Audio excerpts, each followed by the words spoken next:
Subscribe to ABN Media Network and become part of our family and learn so many new things. A shopkeeper's lesson in honesty.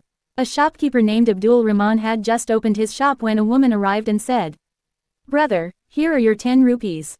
Abdul Rahman looked at her in surprise, as if to ask, "When did I give you 10 rupees?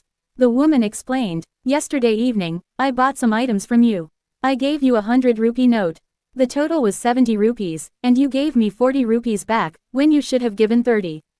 Abdul Rahman touched the 10 rupees to his forehead, placed them in the cash box, and said, "Sister, tell me one thing. Yesterday, you bargained with me for every 5 rupees, and now you've come all this way just to return 10 rupees. The woman replied, "Bargaining is my right, but once a price is agreed upon, giving less is a sin." Abdul Rahman said, "But you didn't give less. You paid the right amount.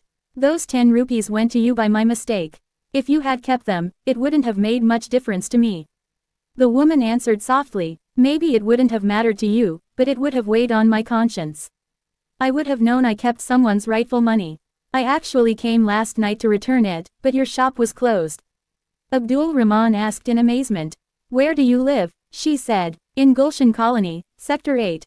Abdul Rahman was shocked. "You came all the way, 7 kilometers, just to return 10 rupees. And this is your second trip?" She calmly replied, "Yes, my second trip. If you want peace of mind, you have to live like this. My husband has passed away, but he always told me, never keep even a single penny that doesn't belong to you. A person may remain silent, but God can hold us accountable anytime. And the punishment could fall not only on me but also on my children." Saying this, she left. Abdul Rahman immediately took out 300 rupees from the cash box and told his assistant, "Take care of the shop. I'll be back soon." He went to another shopkeeper named Faraz and said, "Here are your 300 rupees. When you came yesterday to buy goods, I accidentally charged you extra." Faraz laughed and said, "If you had taken extra, you could have just given it back the next time I came. Why come so early in the morning?" Abdul Rahman replied, "What if I die before you come again? You wouldn't even know I owed you money. That's why I came now. We never know when God will call us to account. And I don't want my children to bear the punishment." Faraz fell silent, his heart stirred with guilt. 10 years earlier, he had borrowed 300,000 rupees from his friend Kashif. The very next day, Kashif had passed away. Kashif's family never knew about the loan, so they never asked for it back. Out of greed, Faraz never returned the money either. Now, Kashif's family lived in poverty. His widow worked in homes to raise her children, while Faraz still held on to their right.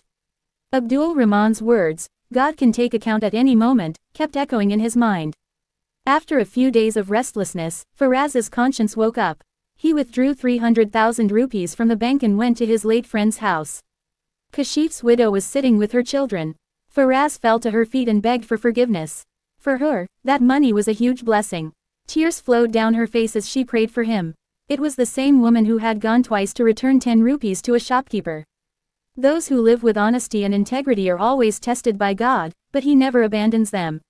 One day, their prayers are always heard. Honesty is a part of faith, and unjust wealth takes away the blessing from one's livelihood.